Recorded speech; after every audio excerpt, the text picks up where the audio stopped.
tentang urgensi tafsir ilmi atau penafsiran Al-Quran dengan pendekatan ilmiah atau sains di masa modern. Nah, tafsir ilmi merupakan salah satu corak penafsiran Al-Quran yang kontroversial dan mendapatkan banyak kritik dari sebagian ulama. Nah, kritik utama terhadap tafsir ilmi antara lain yaitu dianggap terlalu memaksakan diri menafsir Al-Quran dengan sains. Nah, dalam mendegradasi kesucian Al-Quran, penafsirannya banyak yang bukan ahli agama sehingga diragukan validitasnya. Profesor Zaghlul An-Najjar, seorang ahli geologi dari Mesir, berusaha menjawab kritik-kritik terhadap tafsir ilmi dalam kitab tafsirnya. Nah, tujuan penelitian ini adalah untuk mengetahui alasan penolakan sebagian ulama terhadap tafsir ilmi dan bagaimana jawaban Zaghlul An-Najjar atas kritikan tersebut. Kemudian urgensi penelitian ini diantara lain yaitu yang pertama menguji teori integritas, ilmu pengetahuan dan agama.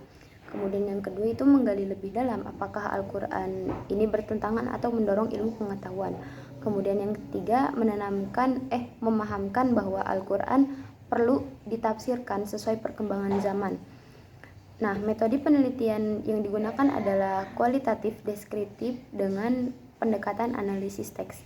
Jadi intinya artikel ini mengkaji pro kontra seputar tafsir ilmi dan berusaha menyajikan pandangan Zaghlul An-Najjar dalam menjawab kritik-kritik terhadap tafsir ilmi. Nah, tujuan dari penelitian ini juga adalah untuk mengetahui alasan penolakan sebagian ulama terhadap tafsir ilmi dan sekaligus bagaimana jawaban Zaghlul atas kritikan tersebut dengan metode kualitatif deskriptif berupa pendekatan analisis teks dengan merujuk sumber utamanya karya Zaghlul. Kemudian di dalam artikel itu sendiri juga tidak membahas metodologi atau teori dari Zaghlul mengenai tafsir ilmi.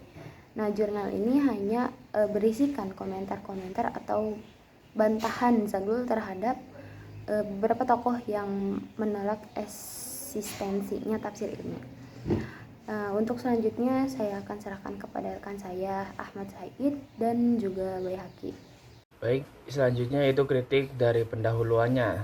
Tafsir ilmi merupakan salah satu corak penafsiran Al-Quran yang kontroversial dan mendapat banyak kritikan dari sebagian ulama.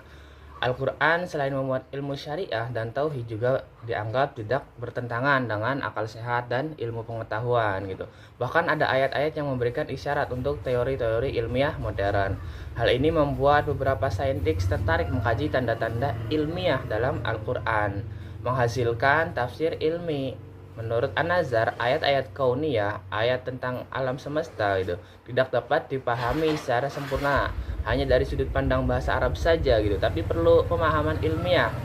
Tafsir ilmi membantu menunjukkan bahwasanya Al-Quran masih relevan dan dapat memberikan solusi bagi zaman modern gitu, bagi permasalahan kehidupan di kompleks zaman modern gitu.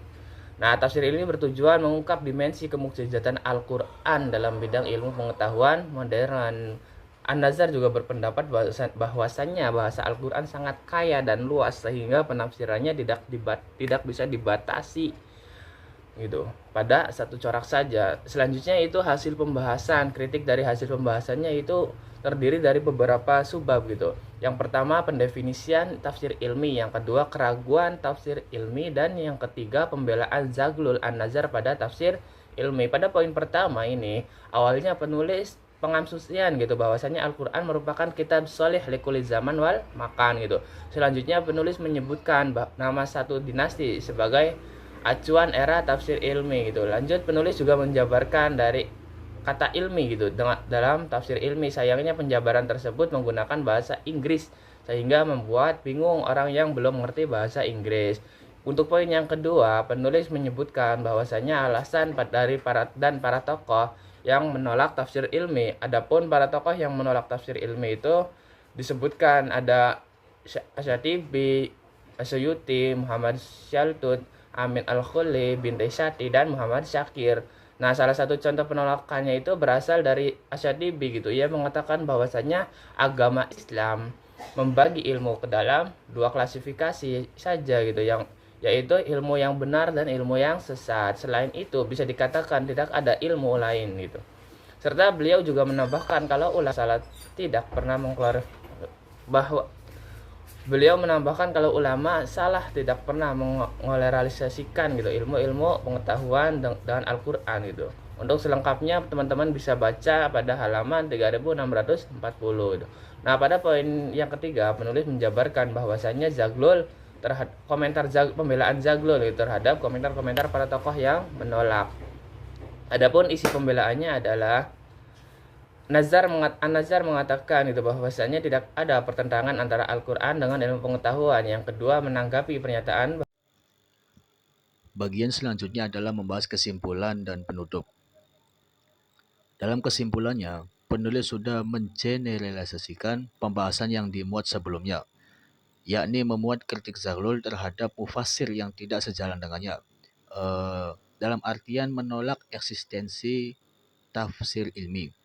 Ia memandang bahwa selama ijtihad tersebut dilakukan dengan benar, yakni sesuai dengan syarat dan ketentuan, sewaktu terjadi kesalahan di lain masa, maka itu dianggap dinamika biasa dalam praktek ijtihad. Untuk itu, jika penafsiran seseorang salah di kemudian hari, bukan berarti bahwa ayat Al-Quran itu salah. Namun sebaliknya, interpretasi seorang mufasir itu terhadap ayat adalah hasil dari pemahamannya sendiri, bukan maksud sesungguhnya dari Al-Quran. Maka untuk itu, menurut Zaglul, tidak ada alasan untuk menolak tafsir ilmi. Nah, saran saya terhadap kesimpulan itu seharusnya ditambahi dengan alasan mengapa orang itu harus menerima eksistensi tafsir ilmi. Seperti orang itu harus menerima karena berangkat dari asumsi bahwa di dalamnya Al-Quran itu memuat berbagai hazanah keilmuan, tidak hanya satu, yaitu memuat adanya politik, sains, dan sebagainya. Sebagai penutup, ada beberapa masukan dari dosen kami, yaitu beliau mengatakan artikel ini bisa dikatakan sudah imrod. Mengapa? Karena di dalamnya itu sudah memuat introduction, pendahuluan, terus ada metode, ada results atau hasil, dan diskusi. Beliau juga mengatakan bahwa artikel ini kurang bagus dikarenakan ada dua faktor yang tidak dimuat. Di antaranya itu adalah pertama, di dalamnya tidak ada contoh Zaglul terhadap ayat penafsirannya, dan yang kedua, tidak adanya pembuktian urgensi penafsiran ayat Al-Quran dengan sains. Itu saja mungkin dari saya.